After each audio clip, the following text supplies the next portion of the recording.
You're listening to an Airwave Media Podcast. Feel like who art Ed? We'll try to spice it. Who art Ed? Mr. Wood art Ed me. Good. Either way, it's ambiguous. It works on so many levels. I know. That's off to a great start. Welcome to Who Arted, weekly art history for all ages. I'm your host, Kyle Wood, and today we're looking at Maria and Julian Martinez. In prepping for this episode, I was watching a documentary with Maria Martinez's great-granddaughter, who said that she remembers the sound of her great-grandmother pounding the clay.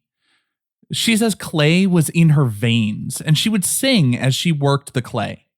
She said that singing was a way of praying, and I think it's worth remembering that this pottery is not simply a vessel to hold physical material. It holds personal, cultural, historical, and spiritual significance. Maria Martinez would use the raw materials found on her pueblo, mixing clay with volcanic ash. After mixing the clay and ash to just the right consistency, she began rolling coils to hand build her pottery. The coils of clay would be stacked layer upon layer to build up her pot to the desired form as she scraped and smoothed the walls with a gourd tool. After allowing the clay to dry and harden, she then burnished the piece, rubbing a small stone across the surface to polish it. Now, if you're wondering how rubbing a stone across a surface would polish the clay, basically, the way burnishing works is it gets all the clay particles oriented the same way.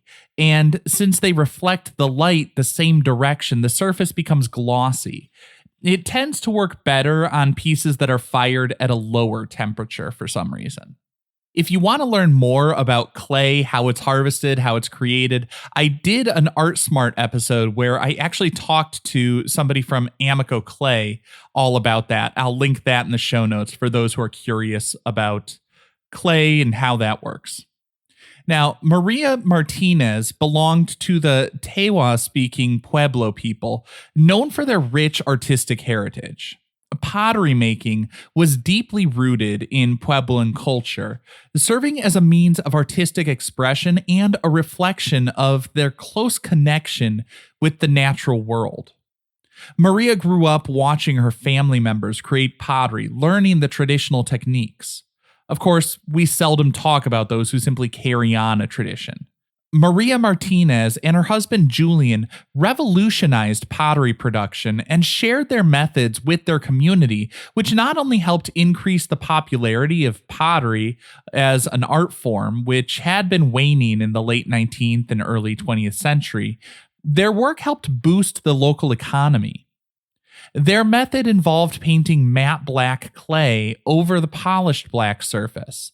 The black on black pottery became extremely popular and therefore valuable in the early 20th century, and artists in the Santa Clara Pueblo continue producing pots in this style today.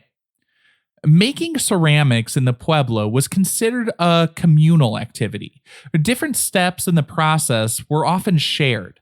The potters helped each other with the arduous tasks like mixing the paints and burnishing the clay. In that same documentary, the interview I referenced earlier, Martinez's great-granddaughter said she actually hated it when Maria would come to her and say it's time to burnish the clay because it's time-consuming, it's labor-intensive, and she just wanted to go play with all of her friends. Of course, as we get older, we tend to look at those things a little bit differently, and she now sees sort of the significance and the importance of that time spent doing these things together. It's sort of a bonding activity. Maria Martinez would form these perfectly symmetrical vessels by hand without a wheel, and then others, often her husband Julian, would decorate the piece. Like I said, it was often a family affair, but as she began showing her work in galleries, she was encouraged to sign her name on the artworks. Like it or not, what we see is only a part of what we appreciate about the visual arts. This podcast and others like it are based on the idea that stories are a big part of the work, as story creates human connection. Ironically, in some ways that connection is diminished when the work is attributed to a group of people rather than an individual. Her pieces became more valuable when she signed her name to them, but she was conflicted because doing so on some level denied the communal nature of the production. I found a great quote, though, that I think really summarizes her view of this whole thing. She said, quote, "I just thank God because my work is not only for me, it's for all the people. I said to my God, the Great Spirit, Mother Earth gave me this luck. I'm not going to keep it." End quote. She viewed her commercial artistic success as a tremendous gift to herself, but she wanted to use that to the benefit of her community. And from what I've read, she was also known to sign her name on pots created by other Puebloan potters. And while on some level that feels like plagiarism in a lot of our culture today, it appears to have been more an act of generosity intended to make their work more valuable and help them economically. Also, in the context of a more communal culture, the signature and the claim of authorship was probably a bit less important. Now, while she was known to be rather humble in discussing her work and her achievements, make no mistake, Maria Martinez was an immensely important artist. Through her work, she not only preserved her ancestral traditions, but she revitalized and redefined them, leaving an indelible mark on the world of ceramics.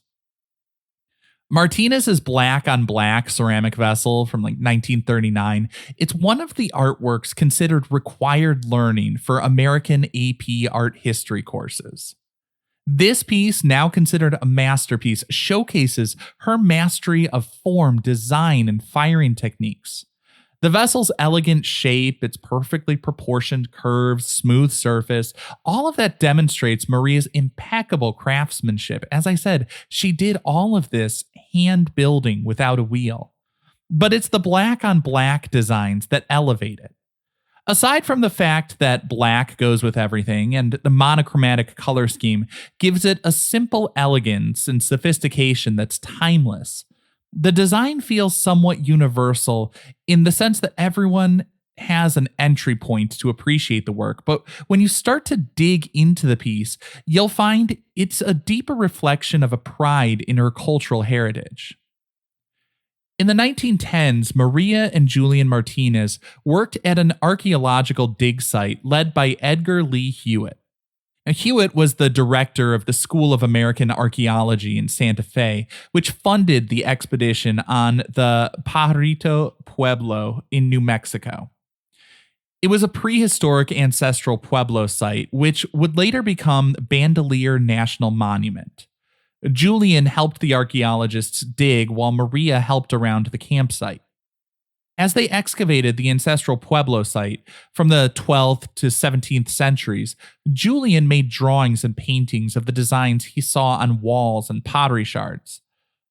These designs would become the basis for the designs painted onto their pottery.